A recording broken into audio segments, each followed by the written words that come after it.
How did you guys feel? Should we play the clip? Maybe we should play the clip of Fousey running down on the No Jumper store. I know this was very exhilarating work. Here we have Gunner standing tall, right in the middle of the Gunner era. I don't know.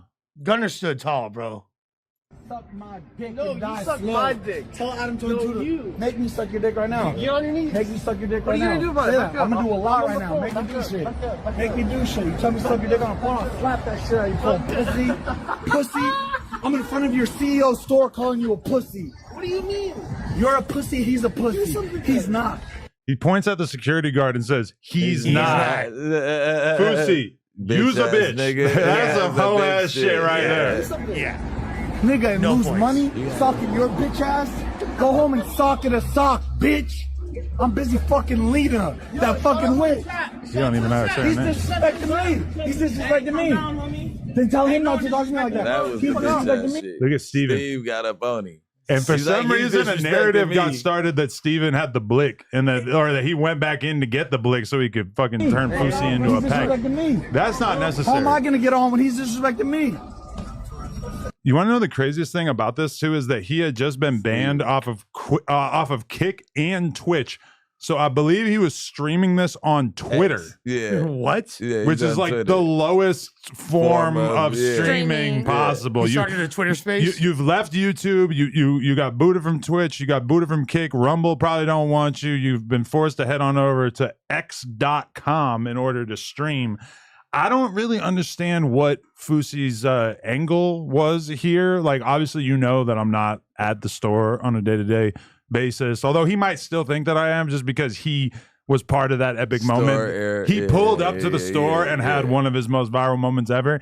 But I mean, he looks like a fucking crackhead right here. It's obvious that his life is not going well at all. And so he pulls up and just starts antagonizing the employees. But even beyond that, as soon as one of the employees is a big ass black dude with a gun on his hip, you turn into a total You're not bitch a right away. bitch. He's cool. Fousey, we see you. We see you being scary. Use a hoe. Suck a dick. I just wanted to throw all that out there first before we discuss this any further. This new era of Fousey So wait, dropping how do you N-bombs is feel? crazy. He No, was no, go ahead, mid-sentence. Mama. Let's take turns Go ahead, speaking go here. ahead. Yeah. No, first of all, this new era of Fousey dropping N-bombs is diabolical. I feel like he been on that. No. No, that's new? It's very, very, it's turned up significantly.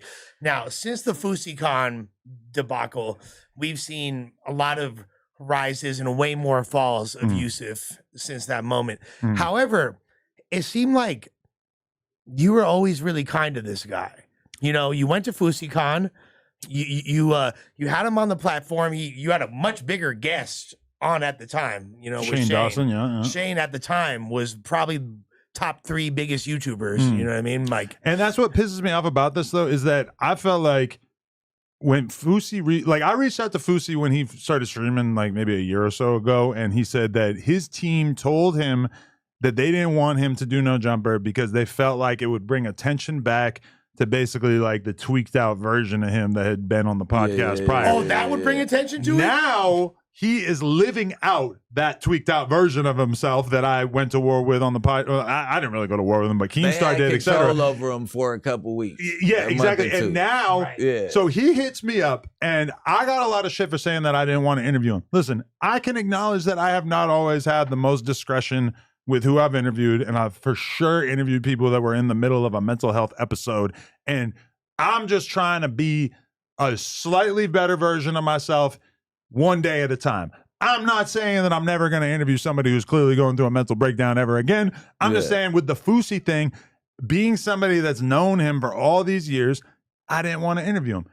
Now keep in mind, this is him asking me to interview him and me saying that I was concerned about where he was at in terms of his mental health journey.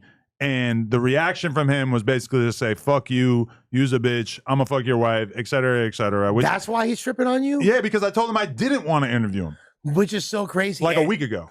And I remember when you said that, and I was surprised at your kindness. There is a part of me that already is like, well, fuck him. I should have had him on in the first You place. should've. We should have gone viral, even if it was us exploiting somebody who is clearly going through a mental health crisis. I think it would have been great to have him on here, and I was surprised that you actually had as much care about him as a human being as you did. But to see like him so angry at No Jumper was super odd when this has always been a platform that I felt like was pretty kind to him, all things considered. I mean, even us considering having him on the podcast like a year ago to me was kind of a gift, since he's basically like he's got crazy fake viewers going on the platforms that he's on and shit like that. Like when you look at his Twitter and stuff, and like he'll be like having 20K live viewers on Kick and shit. And then you look at his Twitter and it's like, well, you can't get like 100 likes on a tweet. Like, this doesn't seem like it really adds up. You talking about Fousey can't get 100 likes on a tweet? Is his Twitter, I'm like, a lot of people suffer from this, myself as well. People who built up really, really big followings on Twitter over the last decade or two. Yeah. You don't really get engagement the same way now that you used to or whatever. I personally, aside from the fact that obviously, you know, Fousey not necessarily as big as it used to be. Obviously, No Jumper, some people would say not as big as it used to be. So it kind of makes sense that we would get less likes. But like the amount of likes that he gets while also pretending to have 20,000 live viewers on stream, it's just like the biggest cap ever. It actually reminds me a lot of Spiffy Luciano getting 2 million views on his most recent music video. Spiffy hard. With Tania. I actually didn't even listen to it yet. Wow. It just came out? Like a month ago or something. Oh, wow. 2 million views, 200 comments.